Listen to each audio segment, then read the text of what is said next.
Mr. Peter Obi talks about everything. That's the president we have in this country.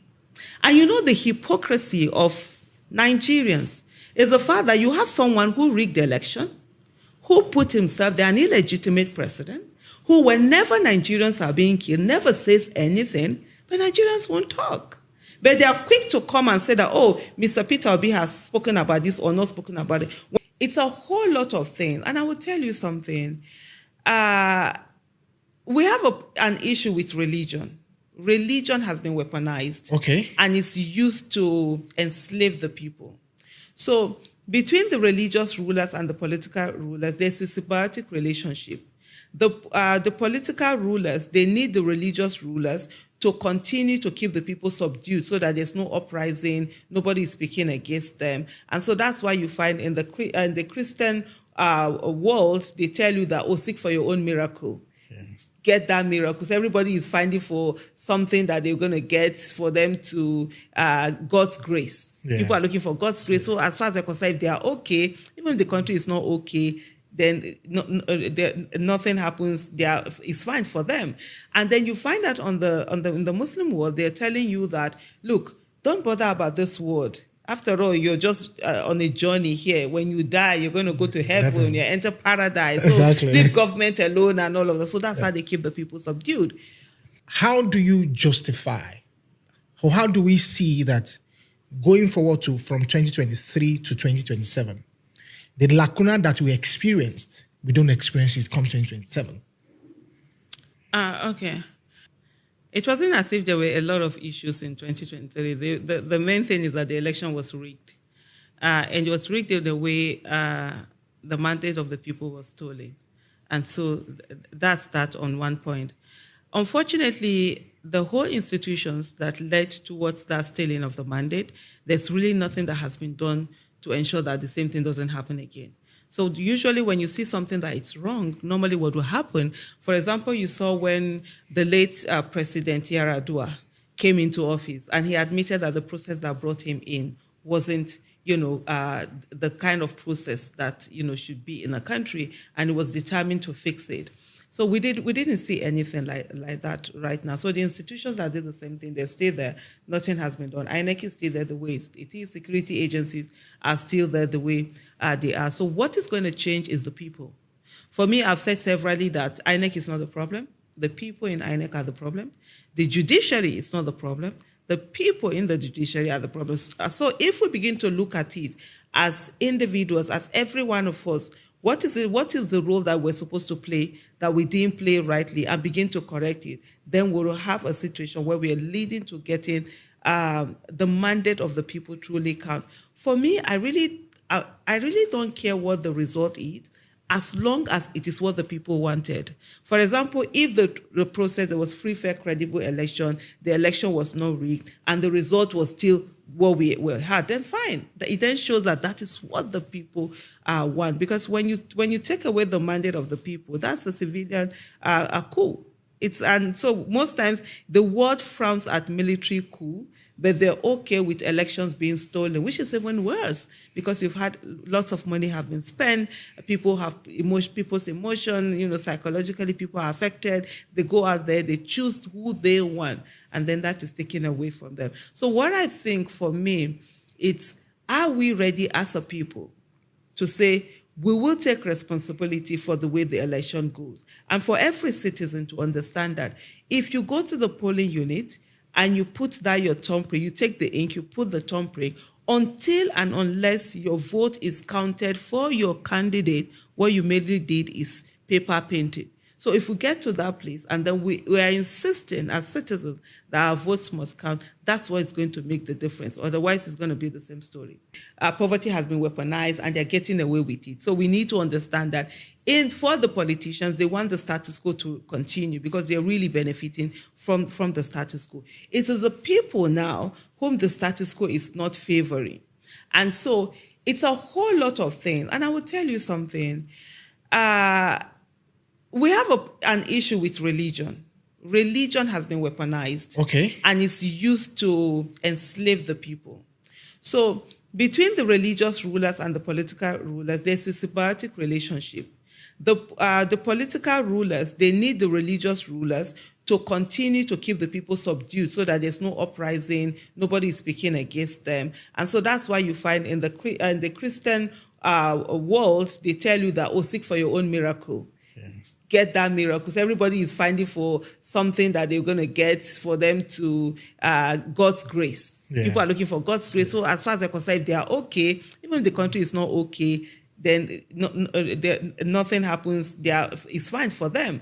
And then you find that in the Muslim world, they're telling you that, look, don't bother about this world. After all, you're just on a journey here. When you die, you're going to go to heaven. You enter paradise. Exactly. So leave government alone and all of that. So that's how they keep the people subdued. The religious rulers, on the other hand, they need the political rulers to give bad governance so that they can continue to sell cheap miracles.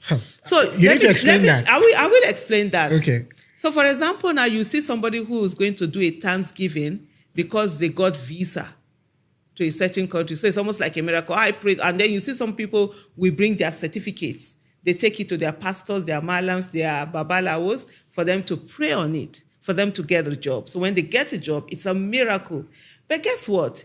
There are countries where before you even leave school, jobs are waiting for you. You actually get a job before you even leave universities because the economy is, expanding. There are job opportunities there. Whereas here in Nigeria, the job opportunities, they are not as many as they should be. The economy is contracting. We're not having more jobs, right? So when you're praying, you think it's a miracle that you've gotten just because you got a job. It's norm in another place. That's the way it's supposed to be. Then you talk about visa. When you see people fasting and praying because they want to get the visa to a certain country, guess what? There are countries like Singapore. Singapore has their passport is the strongest in the world. I think 108 something or 60 something countries that is visa free for them. For someone who is a Singaporean who doesn't even need to look for visa to go to 100 and something countries, either 160 something, 185, I'm not too sure now. It's not a miracle. But for you, because you have bad governance, it becomes a miracle. And I'll give you an example. I read on Twitter the other day, a lady who said that her mom, growing up, her mom would always pray whenever anybody is traveling, right? And so she's married, that whenever her husband is traveling, she pray. But now they are abroad. Guess what? She said, when he's traveling, she gives him a hug, she goes in, eat her healthy meal, and she goes to sleep. You know why she was praying while we were doing all of those prayers? Yeah. Because the roads are bad. Because you're going to probably see armed robbers. Now we have, terrorists on the road. So we are always praying. So bad governance, then that means what? You're doing more, leading you more to keep praying. Where our mates are praying for inner peace, relationship with God, we're busy praying for bread and butter.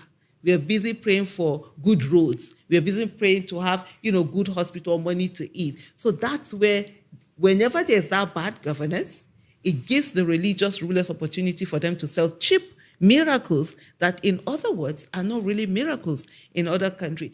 Nigerians who are seeing your principle, which is, of course, Peter Obi, some feel that when he takes on issues, sometimes it's partisan in terms of when things happen in the Southeast, he's a bit partisan. It gets to him.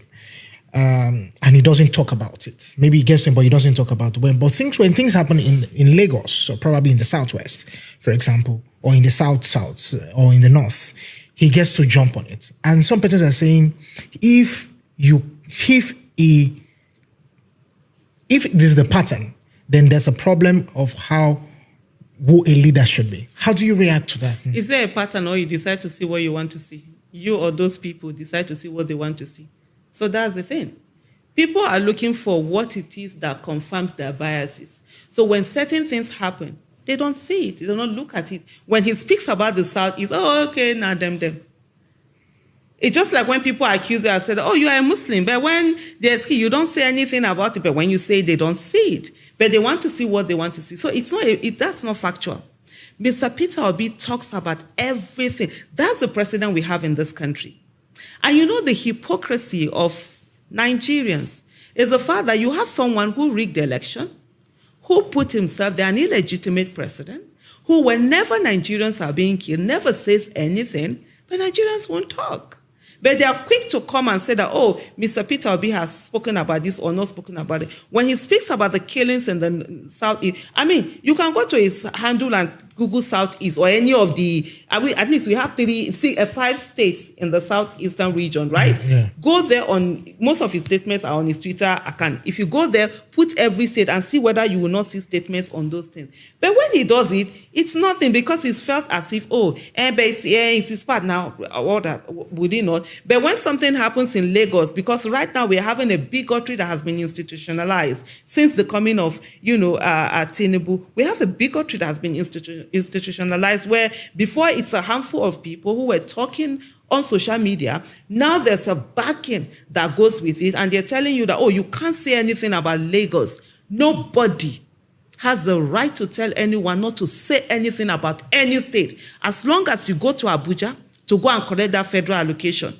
It is the money from somewhere put together that you ought collect. So every one of us as Nigerians, we have a right to speak about any country, any state in Nigeria, whether it is Sokoto, whether it is Edo, whether it is Borno, whether it is Rivers or Ebonyi. Everybody has a right to speak about these things. And what people should do is to hold the person who rigged his way into office to get himself sworn in as the president of the Federal Republic of Nigeria, who is supposed to be the commander-in-chief, who happens not to act that role and keeps quiet when people are being killed.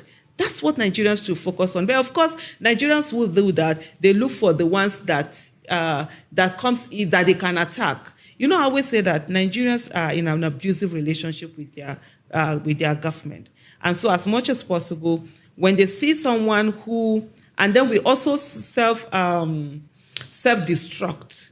When they see someone who has that competence and can do the right thing to take Nigeria out of where it is, they will fight it. Because they are so used to bad governance, lack of accountability, lack of transparency. They're so used to things not working. So it's almost as if, you still start working it will look different. Sometimes you have people in an abusive relationship, you want to take them out, they won't be fighting you. You become the enemy and they'll be defending the people that are abusing them. That's what we are in Nigeria.